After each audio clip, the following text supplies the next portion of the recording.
Hi, everyone. Welcome back. My name is Joycelyn, and I'm the owner of Joyby Consulting, and I'm so excited to come back today. I am joined by another woman that is doing some really amazing things in the marketplace. And I think I've known her a little bit over 10 years. I mean, we don't really talk that often, but we recently ran into each other, I believe was earlier last year when she Mhm, came mhm. stateside.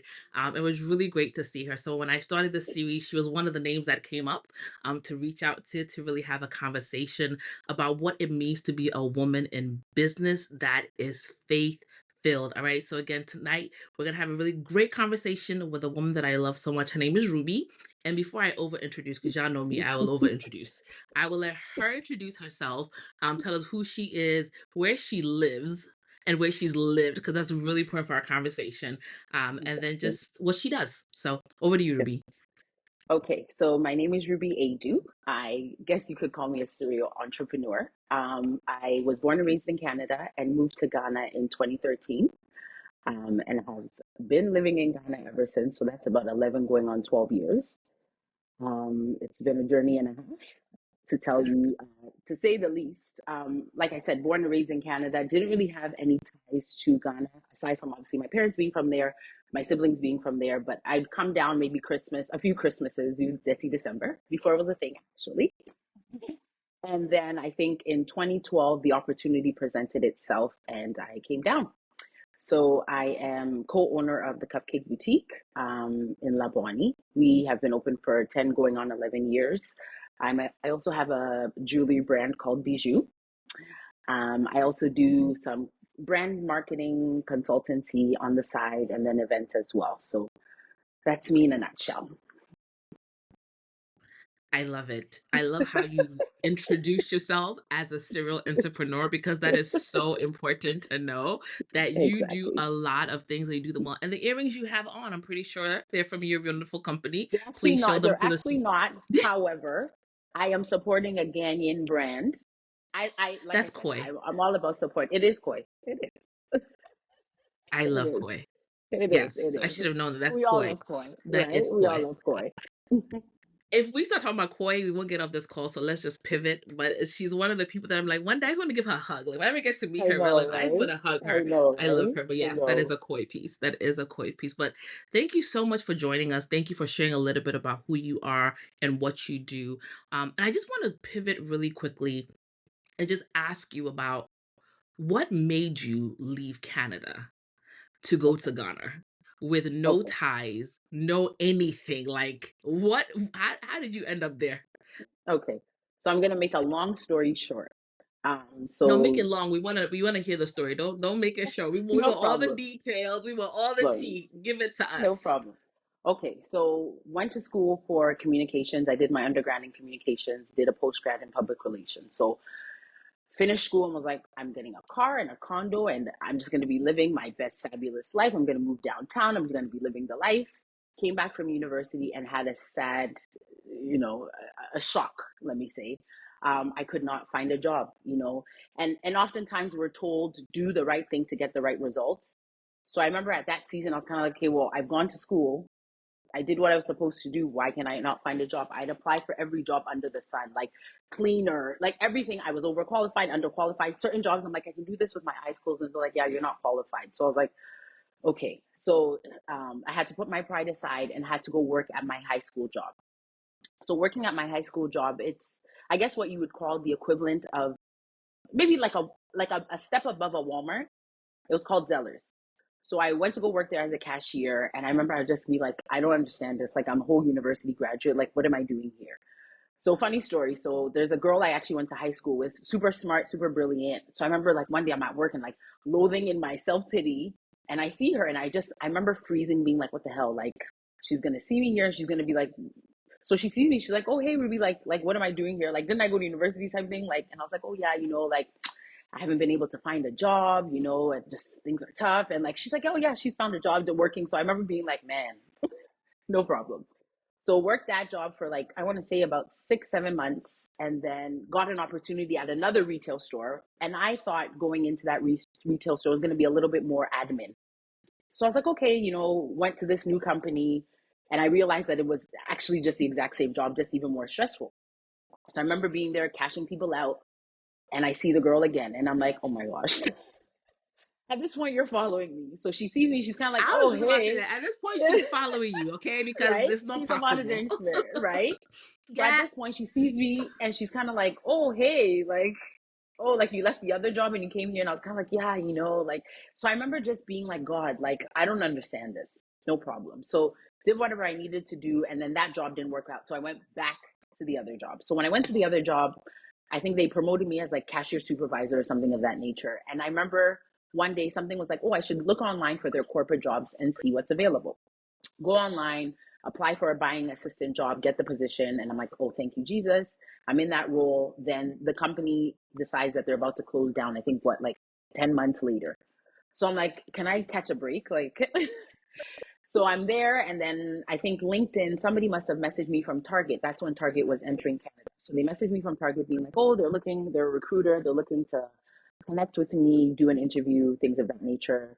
Do the interview, get the job. I become a buying assistant at Target. And I'm like, perfect. Like, this is definitely up my alley. This is where I see myself kind of thriving. Go to Mm, Target and I'm like doing the 9 to 5. And I'm like, this is great, but I don't feel fulfilled. Like, I go to work, I come back, I'm tired. On the weekend when it's time to do stuff, I'm just tired. Like, I don't really see the essence of this. As much as, yeah, it can be fulfilling. Like, I'm not seeing my purpose when I go to work. So at the time, my sister was actually living in Ghana. She's working at a bank. So she's a baker. So she used to bake. And I guess like when she take it to work, people be like, oh, like these are really good. Like you should open up a shop. So she had come to Canada and she was kind of like, oh, like this is what she's thinking of doing. And I was kind of like, okay. Um, she presented the idea and I was a little bit, naturally speaking, I'm actually not a risk taker.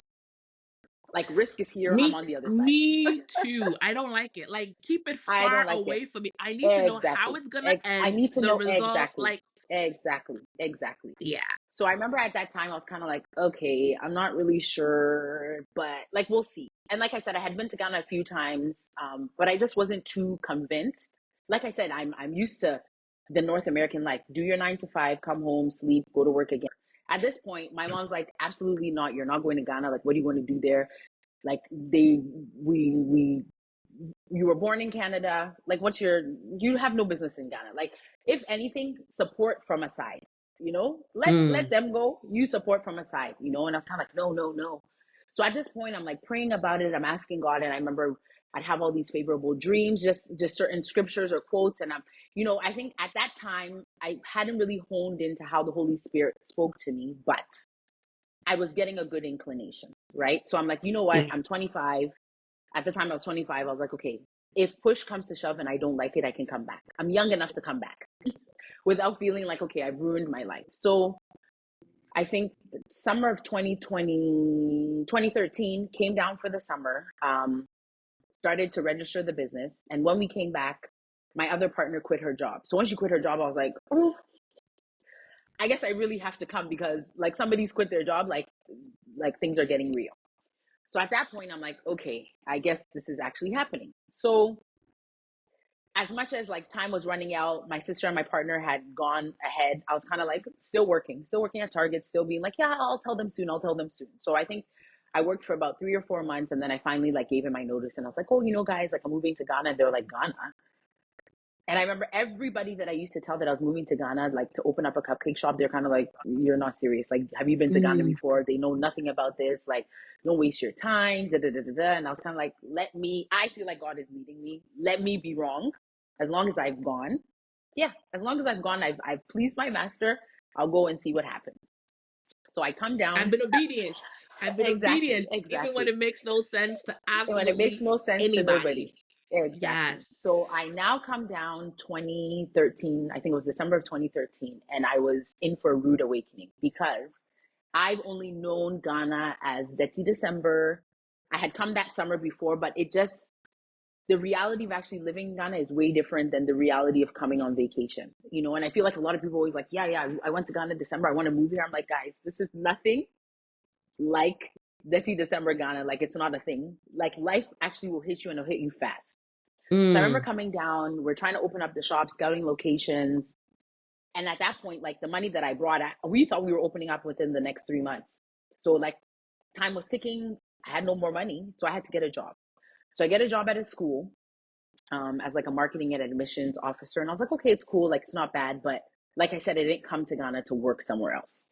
So I did that for, I want to say about 7 months. We opened up the shop and it just, like within a few months, it just, I think Ghanaians adapt. You see, the one thing I always say about Ghanaians, right? Because this is a developing nation, we're very open to new ideas. We want to have the West in our backyard, right?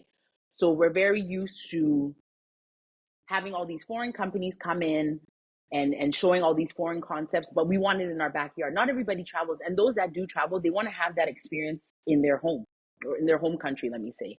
So we brought Cupcake Boutique in, and literally, like, everybody was like, "Oh wow!" People were like, "Oh, we're fronting for Lebanese people. That, oh, we don't own it. That white people own it." And and then I think within a few months, I think CNN got in contact with us. We were on a CNN program just documenting our journey about Cupcake and things of that nature. And literally ever since there, 11 years later, here we are. Here we are. And I want to preface this. That whole story that I just told you about not being able to find a job after university, I always say it's important that everybody has the gift of hindsight, right? It'll actually help you in life and it'll help you on your Christian journey, right?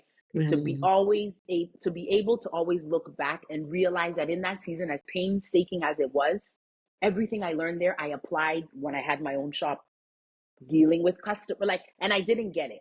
At that point, I did not get it. And I was like, God, like, this is actually very embarrassing. No, it's very embarrassing because a whole university graduate and I'm here cashing out. I mean, and no shade to anybody, but like I said, that's just not what I had planned for myself. You know, I knew that I liked marketing, I knew that I liked retail, but I didn't want to be at the bottom of the totem pole if I, want to be Yeah. frank, right? But then, like, I remember one point I looked back and I was like, oh God, like, this is a full circle moment. Like, I really realized why I was there. Like, I can now talk about cashier procedures and dealing with customers and things of that nature. So I'm like, thank you, Jesus. Thank you, Jesus, that I have the gift of hindsight now to know. But when you're there, you're just like, this is ghetto. I don't want to do this. Why are you doing this to me? Yes. And sometimes those seasons, you see, I feel like that wasn't even a long time for me to even reflect. That was about like 2 or 3 years for me to be able to get to that point. But in other aspects of life, it can take 10, it can take 20 years. You may not know why you are in this season, but it'll always make sense. I'm even speaking a word to myself in this season, but it'll always make sense. Do you see how yeah, I've squeezed my face on this side Yeah, as yeah, you're yeah, yeah. saying it because Yep. it's like you are speaking to my spirit in this season. And I love what you said about the gift of hindsight, right? About how you Mm-hmm. can look back and see. And as you were speaking, the one verse that came to my mind is that all things work together for the good of those who love him, right? But let's be very honest, and I hope we can have a raw and honest conversation together, is that the season of the trenches is embarrassing. The Very, season of the trenches very, is painful, like, very. extremely painful, especially when you look at yourself and you know within yourself, "This is not where I'm Yep, supposed to be." Like, yep, "This yep, is not yep. what God has called me to be. This is not what he wants from me." But what you're talking about, I feel I'm about to preach a sermon, but when you talked about the gift of Mm-hmm. hindsight, Ruby, I'm thinking about how sometimes God will let us walk a season to prune us. Totally, He will let totally. us walk a season to teach us. And he will Yep, have us walk a season to be able to one day look back and be like, you know what? All of this served a purpose. Every single yep, part of it, right? And as you're yep. talking, I'm going to be very honest. I'm going to share. I found myself in a season where I was being told to serve in a place or do a thing that I didn't want to do. With Mm-hmm. every ounce of my heart, I was like, I was showing up begrudgingly every single time. I'm like, I don't want to be here. Yep. I don't want to Mm-hmm. be here. But it Mm-hmm. was like looking back now, I'm like, I see why I had to go through that. Right? I And see this is why the I had beauty to of walk that. Christianity. Exactly. Like, it's so funny because today when I was just talking, I was praying. I was like, "Hey God, like, what am I talking about today? I don't even know." You know. And what came into my spirit is long suffering or just suffering in general, right? I think that growing up, we are taught this picture perfect sense of Christianity, right? Where it's like, do this, and as I said before, do this and get this result. And the Christian math is actually not the math that we all know. 1 plus 1 never equals 2. It never ever does. So oftentimes, like, you'll be sitting there wondering, God, like, I did the right thing. Why am I not getting that result that I'm supposed to get? Right. But as you said, in all things, God knows what he's doing. You know, if we're patient enough and if we're humble enough, because like I said, it's a sense of pride, feeling like, okay, well, why do I deserve this? Well, why does anybody deserve anything? We actually don't deserve anything. If we're to be quite frank and honest, we don't deserve anything, right? So why not you? Why shouldn't you suffer? And we're always thinking of, oh, Jesus, make me more like you. Jesus suffered for the sake of us all. Ruby, it's okay. Let's not break tables, okay? And I think Yep. that is a part a lot of people don't want to hear. Like, Mm-hmm. it's, it's oh my gosh, this is so spirit led. Let me tell you why. On my drive home to get ready for this conversation, I was just having a conversation with the Holy Spirit. And it was just talking about how many of us don't want to tell our story because it almost sounds like we're glorifying pain. It almost sounds like we're saying, oh, it's okay. But it's like, how do you tell your story to be like, listen, Jesus suffered. Totally. Jesus walked a life that required him to be selfless, to love people who didn't love him, to be kind to people who were not kind to him. And it's Mm-hmm. almost like we live in a Christian generation where when you say, oh, I suffered for the cause of, it's like you're foolish, No, no, as if really. suffering is not a part of our call. Well, see, this is the thing. I think social media has helped us and also hindered us, right? We see people's highlight reels of like, I've opened this business and like, you don't know what is going on behind the scenes. You have no idea. Oftentimes, and I think we had the conversation when we caught up when you were like, oh, you're thinking of moving to, and I was like, listen, take it from me. I've You been might there listen, 10 years. sis. Yeah, yeah, yeah. You better listen to me. Like, it is not as it seems. And that's coming from somebody, like I said, I'm God's baby girl. I'm God's last born. Like, I'm very much a princess. I don't like to suffer. I don't like to, you know, me being here and kind of pushing through. Like, every day I want to quit. Every day I'm literally like, yeah, I'm not doing this anymore. I'm going back to my Canada and like, let me leave Ghana for, but I realize that this is all a part of the journey, right? You cannot be on stages with Forbes top 40 or whatever you want to call it without putting your hands in like to the plow. Like, you literally have to start from the Yes. bottom up. So if right now you are being mocked, right now you are being, you know, scrutinized, that's fine. I know I'm here. I know exactly why I'm here. Like, and I always say this, that I feel like my entrepreneurship journey has very much been personal to me and my relationship with God, Mm. because I feel like I'm realizing how God speaks to me, and it's helping me kind of navigate the business better. Whereas before it's kind of like, okay, let me use my skill and my knowledge. Now it's not about that. That's kind of a by the way. I'm literally being spirit led, right? Whether No, it's a that's new product that we're amazing. yes, whether it's a new product that we're launching, whether it's hiring somebody, whether it's just having a conversation with somebody where it's like, okay, I can see that this person today, they're not on it, or they're about to do something very silly, and I'll just have a conversation with them and they'll start crying and I'm like, okay, I was testing my intuition. But um yeah, the journey has been uh definitely need to write a book at some point, because it has been one for the books, no pun intended. But yeah, it's not easy. It's not easy, but it's very, very rewarding, very, very fulfilling. I always say this, that going back to Canada, or even just looking at my life in Canada, I was like, I feel like I was so sheltered. I grew Mm. up in a very suburban neighborhood. I went to school. I did the cookie cutter things, right? But I feel like when it came to life, I was very out of touch with reality. And I feel like that's a lot of people's life in the Western world, right? You know what you know, and that's kind of where life stops, right? Whereas being in Ghana, you're exposed to so many things. You care about the government. You care about levy, you care about different nations around you. Like, I feel like it exposes you to a lot more. And I'm so thankful for the journey, because I'm like, I never would have had that experience had I stayed in Canada. So yeah. No, I love that. And I want to just kind of highlight a few things that you said because you dropped some really, really great things. One, when we met, I was telling her, listen, I'm trying to pack my bags. I'm not trying to do this American thing again. Like, I'm Yep. ready. I'm ready to go. And she's like, Madam, pump your brakes. Yeah, Hear yeah, from me literally. before you Literally. come. And I appreciate that. I appreciate the fact that you gave me honesty, right? To be able to make a decision from a lens of somebody who's walked the journey, right? So that's why Mm-hmm. I'm a really big believer in mentorship as well. for the journey of walking into any entrepreneurial business as well. The second Mhm. thing you talked about was how your journey has really shaped your relationship with God, how you are now making decisions from a place where you are speaking with him and he's giving you direction, right? And I think anybody who Exactly. knows me is I'm a big believer in the Holy Spirit.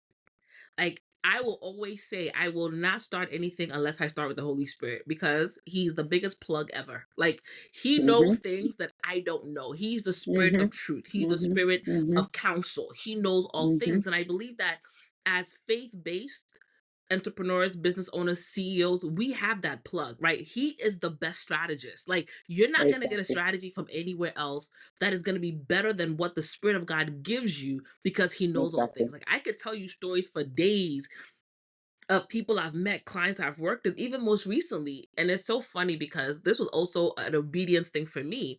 So part of what I do, I wear a lot of hats, but part of what I do is I design and build websites.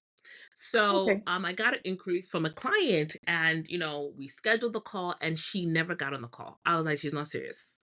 Like, I'm not gonna reach out. And Yeah. I'm not gonna reach out when I'm a big believer, when people are ready, they will show up. That's just They'll my show up. my Exactly. business model, Mhm. right? Mhm. So she didn't reach out, and I was okay, whenever she's ready, she'll reach out.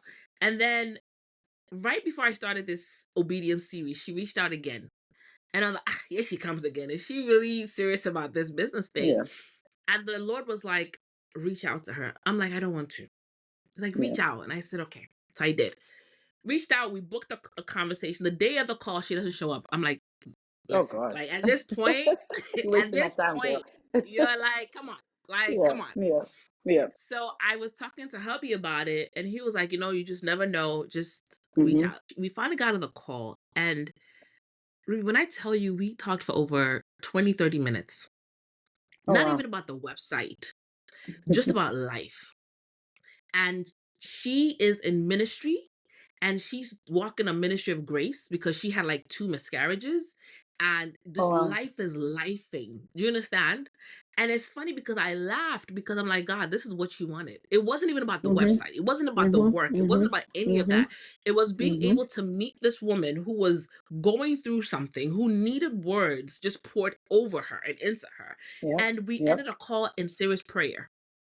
And that was my meeting with a client Yep. for a And website. that was with the gift that God has entrusted you with. You see, it's Yes. really not about, and Yes. that's what I said, it's not about the knowledge, it's literally about your gift and how that can Yes. be magnified in the workplace, right? So, Yes. yeah. Yes. No, I love when you said that. I think it's, and like I said, the Holy Spirit is our secret plug as business owners. And Totally. and I also Totally. believe, yeah, and I also believe that for us as believers, whatever God has put in our hands as work is a form of the gospel, right? Is a Totally. form of us not teaching, but showing people who Jesus is. Because God will not necessarily come down like back in the day where he met them on the mountains or he met them with fire. He's going to use you and I, right? So if we have Mhm. the opportunity to engage with people, to have conversations, and I was talking to one of my coaching clients a few years ago, and I was telling her, listen, you're a makeup artist, but and she does bridal. And I was saying, but you know what it Okay. is? You get to touch the face of brides before they walk into one of the most important seasons of their life. Mhm. Mhm. How are you gonna So ministry. how are you gonna steward that moment? Yep. To be able to move into it. And my little sister got married 2023. And one of the things Okay. I told her, with every vendor she picked, you better make sure they're a person of Pray. faith, Yeah. Yeah. because Yeah. they're Yeah. going to be in that room with you as you're about Mhm. to transition into the most Mhm. important season of your life. I'm not saying marriage Mhm. is the only important thing, but Yeah. Yeah. it's Yeah. a really Yep. important step. So I Mhm. believe that as believers, no matter what we find ourselves doing, outside of doing it well, we must understand that it is a place that God has called us to show people who he is and to teach and speak the gospel of Jesus. So, Yeah. So just to even piggyback off of that, it's funny you say that because I feel like I have a listening ear. I always tell people, and I laugh about this all the time, that I'm like, I have married friends that call me for advice, and I'm like, I'm a married guy. I don't know. But they, and something told me that, like, they obviously they trust your judgment, they trust your advice, right? So that's yes. something in itself.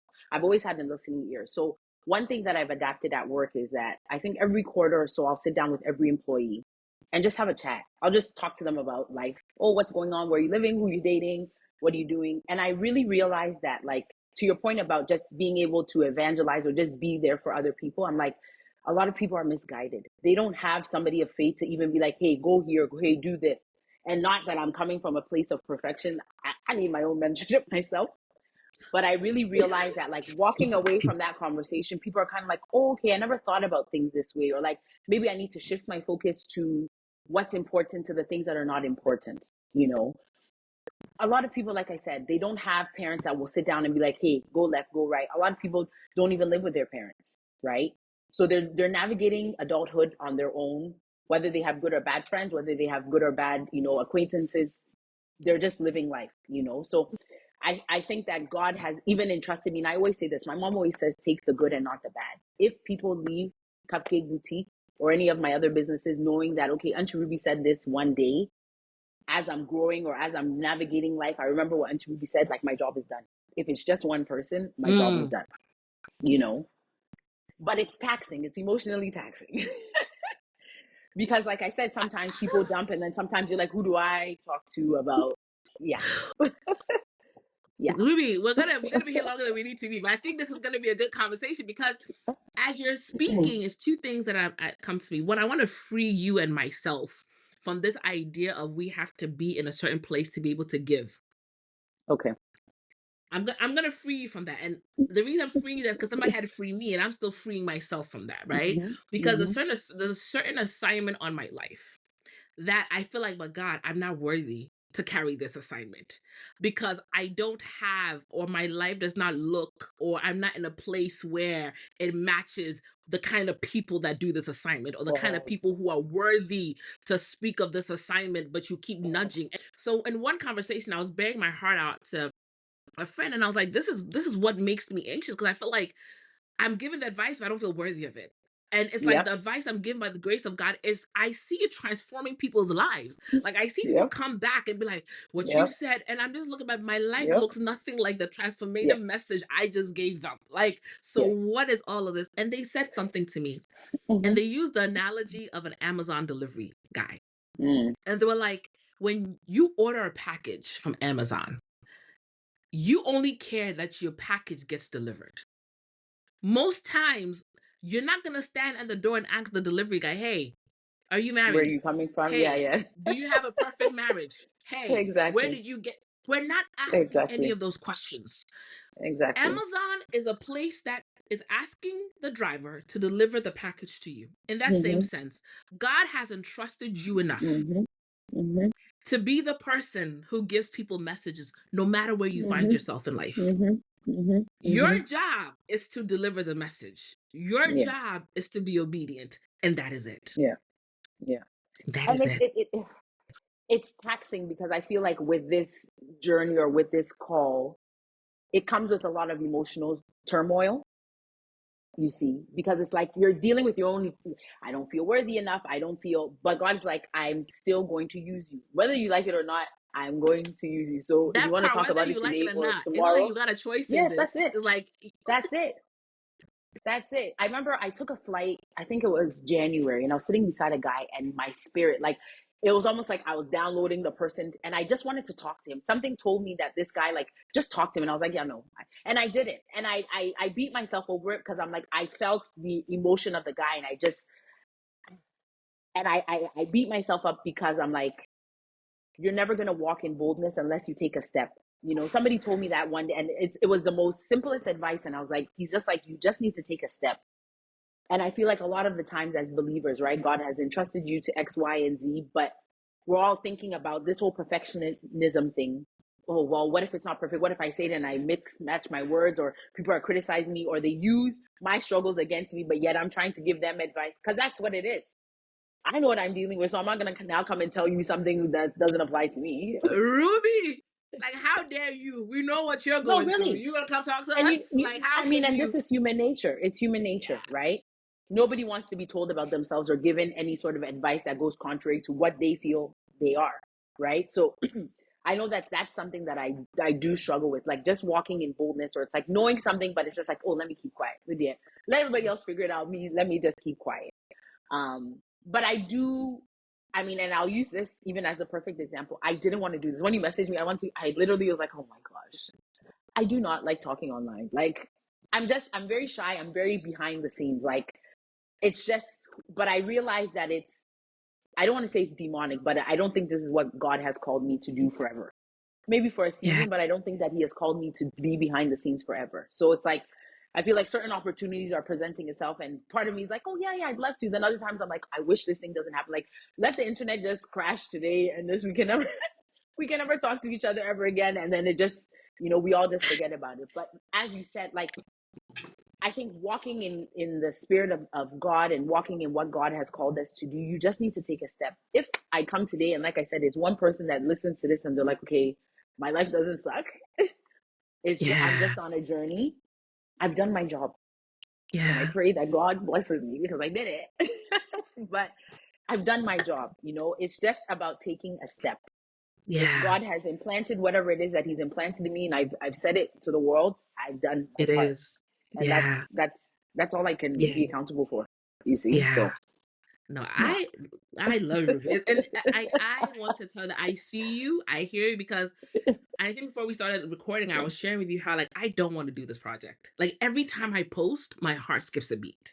Yeah, But yeah, yeah, yeah. I'm doing it in obedience because I'm like, obviously, there's something that God needs to come out of this, right? And Mhm, honestly, by the mhm. grace of God, every conversation I've had is testament to that. That, okay, Joycelyn, there's something that God is trying to do here. And it's the hard part is that it has nothing to do with me, but God is using us as vessels to be able to, really move this thing forward. So it's been great. I think we've had a lot of great conversation. I just love how it has gone into different directions. But I think all in all, it just shows how the Spirit of God is one, and how all these Totally. experiences as business owners is not foreign, to any of Mm-mm. us.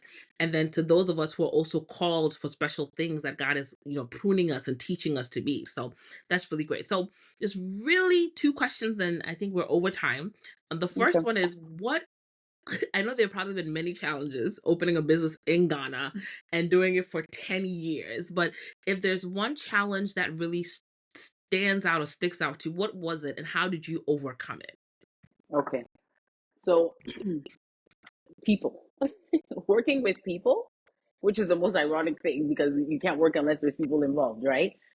Working with Yes. people is the most challenging aspect of my job.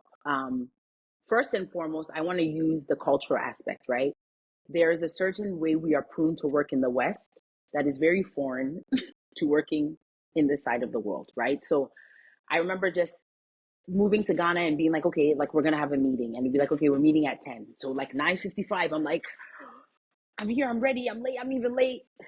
11:15, the person's like, oh yeah, meeting, no, like I'm coming, and you're kind of like, what's what's going on? Time is not of the essence here. People are very relaxed. There's no sense of urgency. At the school that I was working at, I remember I needed, I think it was printer cartridge, printer ink or whatever. And I remember it took 3 months just to get it. And I was kind of like, but like I can go to the store and get it. Like if you like, and I realized that there's no sense of urgency in Ghana. We live in a fast-paced environment in the West. In Ghana, when I'm ready, I'll Three do it. months? 3 months? No, 3 months? literally three months. I'd have pulled my wig off because of this Three venture. months. But like I said, it's like you're now coming to apply pressure on people who there's no pressure. Like for them, they're very okay. So it's not you Mhm. that you're gonna come in. And I think that just goes to show that sometimes as Westerners, we come and we try to force, and you can't force. This is all these people know. You have Mm, to bridge the gap. And from what I do, at least with my employees, I always relate it to home life, right? So when I'm talking about customer service, I'll be like, okay, forget the shop. When somebody comes to visit you, do you greet them, or do they just walk in your house, sit down, and then you're looking in the kitchen there? No, you greet them. You actually, especially in Ghanaian culture, you even ask them why they came. So I do that at work, and I'll be like, if somebody comes, I will always ask, like, oh, how did you hear about the shop? Is it your first time here? Like, make them feel welcome, make them feel, and carry them through the process. You would never invite somebody to your house, let them sit on your couch and go and lay in your room. At that point, the person can wander anywhere. So you have to guide the person through. And I apply it to work just so they understand, right?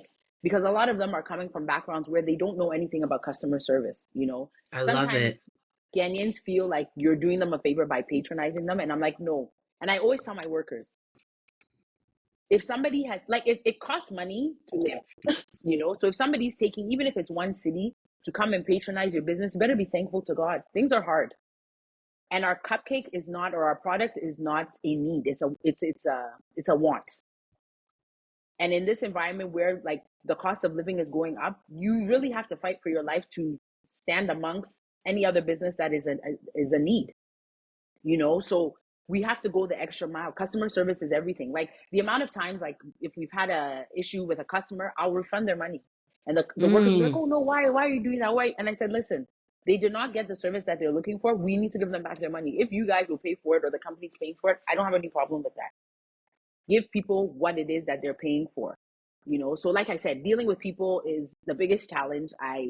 As much as we've been 10 years in, I still have to say the same thing over and over and over Over again. again. um and I remember at a time there was a lot going on at work, and I remember just having a dream. I remember I went to work, and they must have done something, and like threw the stuff on the floor, and like I was just really upset. And I woke up from that dream being like, okay, like I need to calm down. If not, this thing is gonna get the best of me. And I always make this analogy about, it's like somebody pinching you all the time. They pinch you, they pinch you, they pinch you. Then the minute you lash out, you're actually the one in the wrong. You see? And that's how the devil tries to get us. So like I literally have to step back and be like, just take it one day at a time. You actually have to reprogram everybody's mind. It doesn't take a day. At this point, it's taking 10 years, but you have to take it one step at a time. So I would say that's probably the most challenging aspect of my job.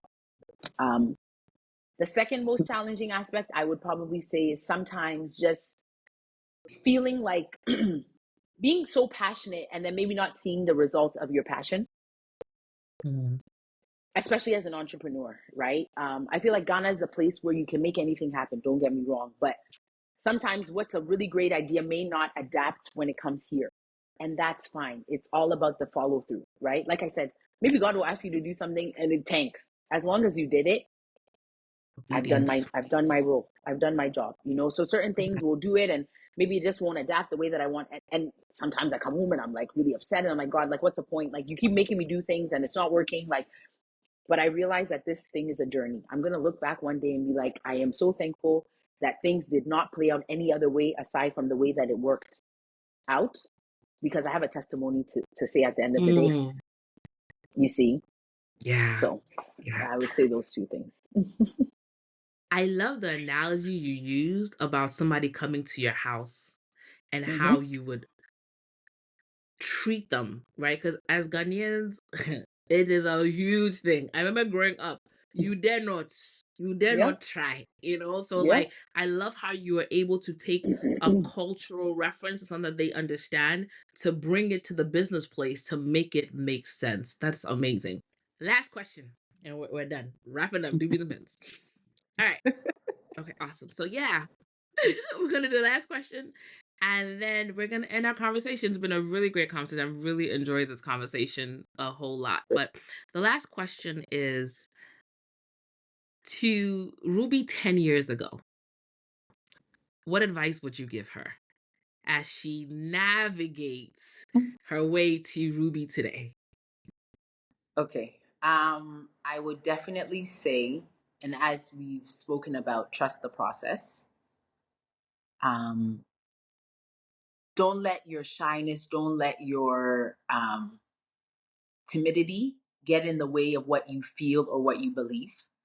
Um, I feel like for a very long time, like I said, and it's funny because when I did my post grad, I guess the teacher was talking about everybody and their character or something, and she was like, "Oh, Ruby's like seen and not heard," but it stuck with me, because I was kind of like, "Okay, well, what does that mean?" And I realized that's how I operate. Like that's the spirit in which I operate. Like I'm very much like, "Oh, look," you know. And I realized that, like I said, there's a time and season for that, but I think that where God is calling me to, you need to break out of that shell. So I would definitely say that I probably needed to step into my boldness a little sooner. It took 10 years, but step into my boldness a little sooner. But I would definitely say trust the process. And when it comes to the spirit of offense, especially in business, deal with it before it manifests into something bigger. Yeah.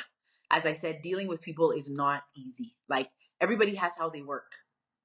everybody has how they work, right? So hone in on the skill sets that people do well and develop those Mm, and work it to the best of your ability as opposed to maybe focusing on their weaknesses. The devil, he's a crafty guy. He's a crafty guy.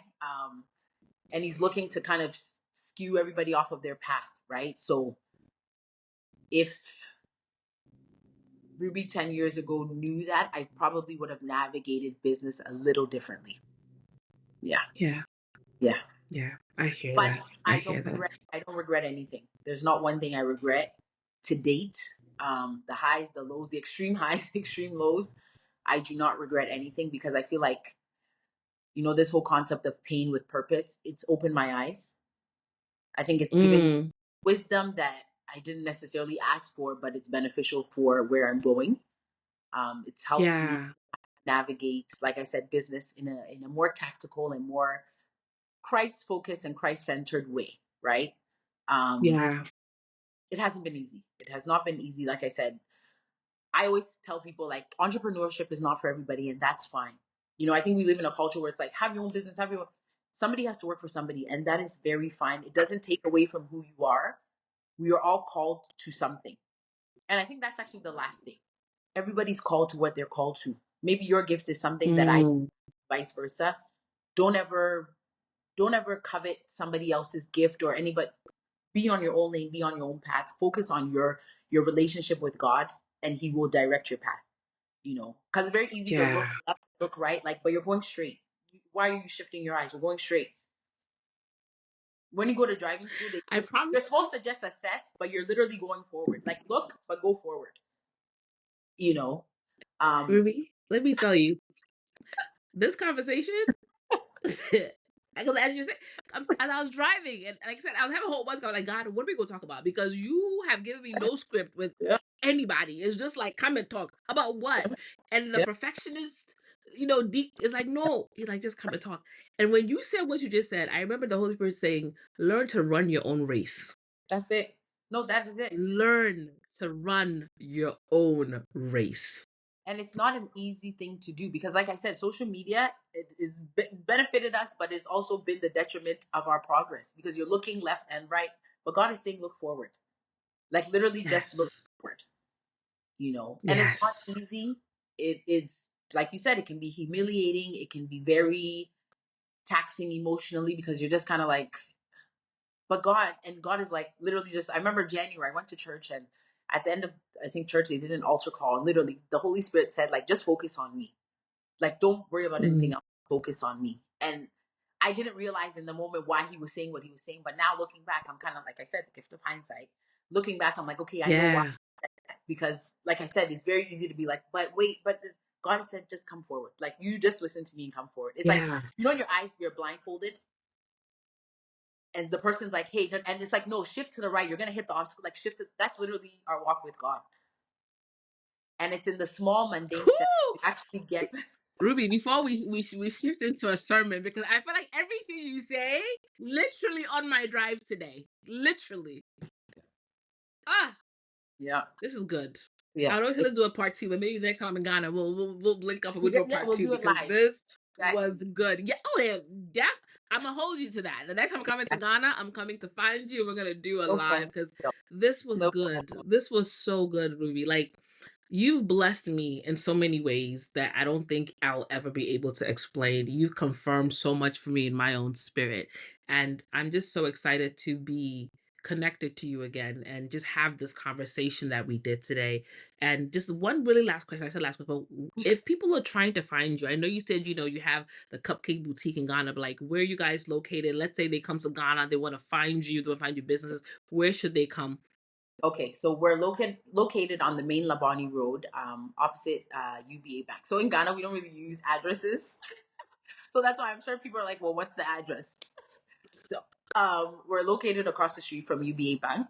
We're open actually 7 days a week. We just started opening on Sundays from 9 to 7 p.m. And like I said, we do all things sweet. Come indulge. There's some things in the pipeline as well. So when you come, there may be a surprise. We're asking for the grace to finish, but Yeah, that's you'll Yes. find me. And like I said, I think that this is just maybe the beginning of a new chapter or journey, just even for myself personally. So when you find yourself in Ghana or if you're in Ghana, please do come to the Cupcake Boutique. We are very much in the business of helping you enjoy life's simple and sweet moments. So please do come by. You deserve it. I love it. I love it. When I'm in Ghana, I'm definitely gonna come find you. Please. And again, thank you so much, Ruby, for saying yes. And to everyone, I hope you guys had a wonderful time with this conversation. I was blessed. I hope it blesses you. And until we come back with our next conversation, we'll be speaking soon. Bye bye. Thank